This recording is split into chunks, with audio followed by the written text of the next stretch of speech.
50-30-20 का क्या रूल है? मीन्स आपने यूट्यूब पे और अपने सीनियर से सुना होगा कि we have to follow 50-30-20 rule. But ये रूल क्या है वो मैं आपको अपनी इस वीडियो में बताने वाला हूँ। और अगर आप आईटी सेक्टर में हैं, अगर आप फ्रेशर हैं, अगर आपने अपनी जॉब अभी रिसेंटली स्टार्ट की है, या फिर आप किसी भी सेक्टर में एक सेविंग पॉइंट ऑफ व्यू से प्लान कर रहे हैं, तो ये 50-30-20 का रूल आपके लिए है।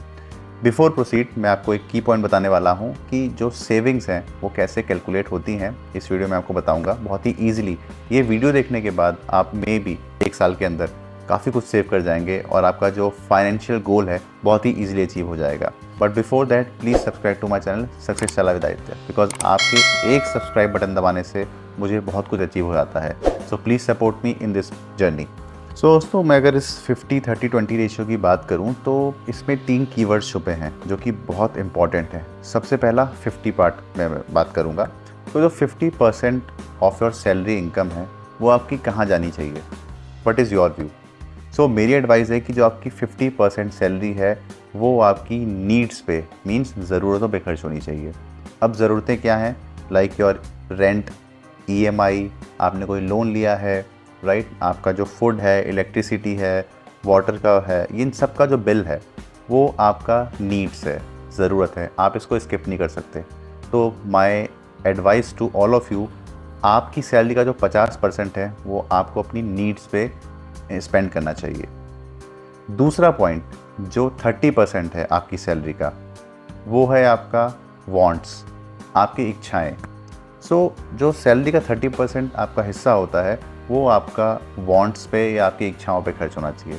अब इच्छाएं क्या हैं? लेट्स सपोज आपको कोई कार परचेज़ करनी है, या आपको पार्टी करना है, या आपको कहीं वैकेशन प्लान करनी है, राइट। तो ये सारी चीज़ें इच्छाएं होती हैं, आपकी वांट्स होती हैं। आपको नया मोबाइल लेना है, नया टीवी लेना है, मतलब वो सारी चीज़ें जो ज़रूरत नहीं है, जो आपकी वांट्स हैं, जो आपकी इच्छाएँ हैं।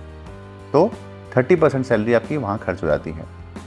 लास्ट का जो 20% का हिस्सा है, जो कि सबसे कम है, वो आपका इन्वेस्टमेंट में जाना चाहिए। अब इन्वेस्टमेंट क्या है? आपके लॉन्ग टर्म गोल्स हो सकते हैं, आपकी सिप हो सकती है, आपकी शेयर्स के जो आप शेयर खरीदते हैं वो हो सकता है, आपके इमरजेंसी फंड्स हो सकते हैं।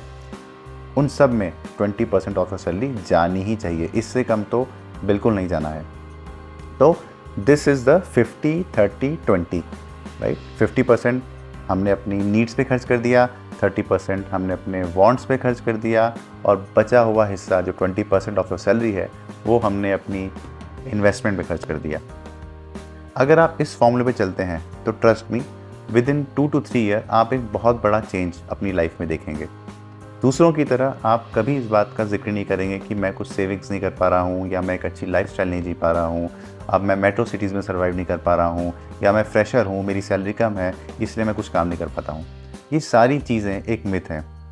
It's completely depend on your lifestyle. आप चीज़ों को कैसे देखते हैं और आप कितने कम में कितना अच्छा सर्वाइव करते हैं, this is the key point. So आपको ये रूल फॉलो करना है, देन आप बताएंगे कि आपकी लाइफ में कितना बड़ा चेंज हुआ है। तो एक छोटा सा एग्जांपल मैं आपके सामने बताता हूँ। मेरी स्क्रीन पे आपको दिख भी रहा होगा। अगर कोई फ्रेशर है, राइट, जिसने अभी रिसेंटली अपनी जॉब स्टार्ट की है और उसकी सैलरी 30 to 35K है, जो कि IT कंपनी में इंडिया में आज के टाइम पे होती है एज अ बिगनर।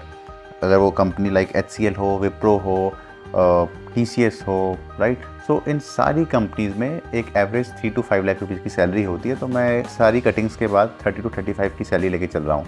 इसमें अगर मैं अपना सिग्मा रूल इंसर्ट करूं, मींस 50:30:20 का रेशियो, उससे पहले जो मेरी नीड्स है उसमें मेरा 50% पैसा जाएगा। मतलब 30,000 रुपये में से 15,000 रुपये मैंने अपने नीड्स पे, जो मेरी ज़रूरत थी, उस पर खर्च कर दिया। अब मैं बात करता हूँ रेस्ट 30% की, जो कि इक्वलेंट होगा 9K। 9,000 मेरी जो वांट्स हैं मैंने उस पर खर्च कर दिया। अब जो बचे हुए 6,000 रुपये हैं, जो कि 20% ऑफ माई 30,000 रुपीज़ सैलरी है, उसको मैं अपनी इन्वेस्टमेंट में खर्च करूँगा। अब मैं उसमें 2 SIPs खुलवा लूँ या इमरजेंसी फंड्स में डाल लूँ, मैं कहीं भी उसको यूज़ कर सकता हूँ। सो एक 30,000 की सैलरी में, जो कि एक फ्रेशर की सैलरी होती है, उसमें भी सर्वाइवल रेशियो बहुत हाई है। आप सेविंग भी कर सकते हैं, आप अपनी क्वालिटी लाइफ को भी बहुत अच्छे से जी सकते हैं, अच्छा खाना खा सकते हैं, अच्छी पार्टी कर सकते हैं, और एक हेल्दी लाइफ भी जी सकते हैं। सो stick with this sigma rule 50-30-20, और प्लीज़ मुझे कमेंट करके ज़रूर बताइएगा कि इस रूल को फॉलो करने के बाद आपकी लाइफ में क्या क्या चेंजेस हुए हैं। I am waiting for your response. Thank you.